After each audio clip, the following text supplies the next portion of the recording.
Alright, time to get back onto the Mustang. I got some work done, then I got sidetracked and didn't get any more work done.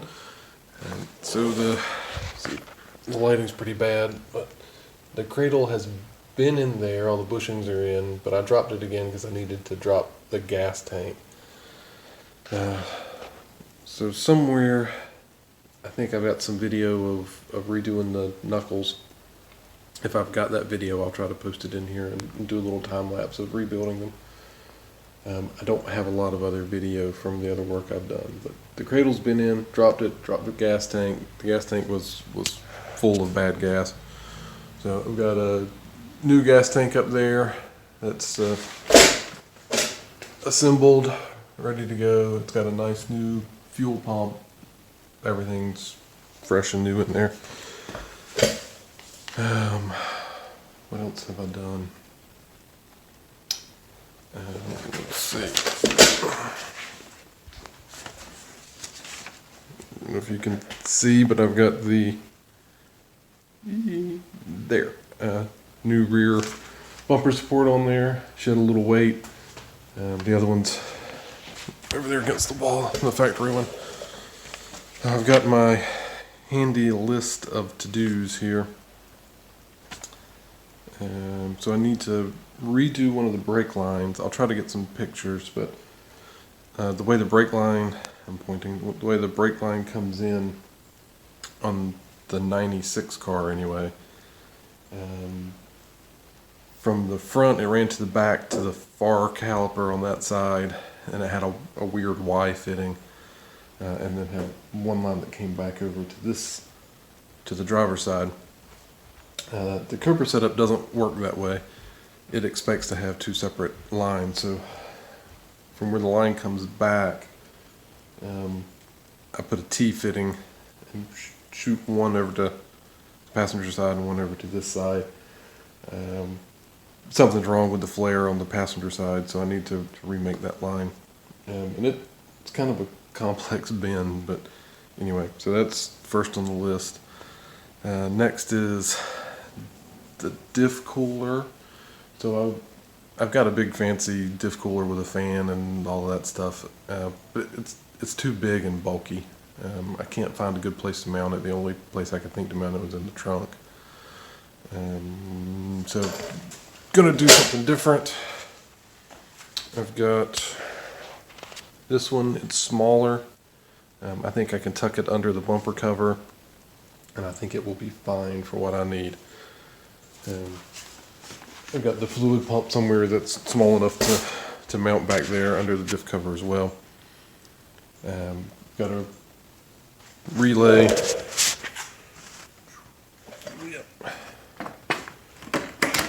I've got the relay kit to go with the pump, so I can turn the pump on and off from the cab. I've got a nice new Optima battery with a mount, so we're going to move that to the trunk. And then we've got all the IRS stuff, actually getting the subframe in there, mounting the diff, plumbing the diff, half shafts, install the brakes, bleed the brakes. Then I have to set the bump and toe, and install the coilover, set the ride height. I need to install the fuel tank when that's all done.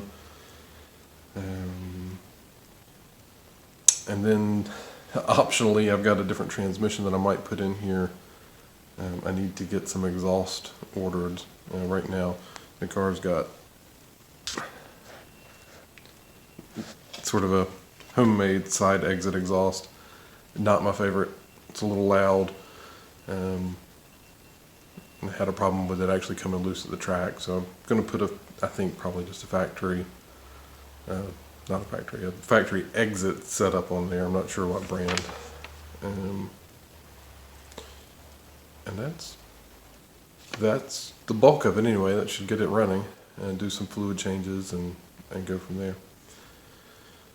So like I said, I'm going to see if I can find some video of rebuilding the knuckle. I'll put that in there, and then I'll try to get to work and do some filming. All right, thanks.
this one up here.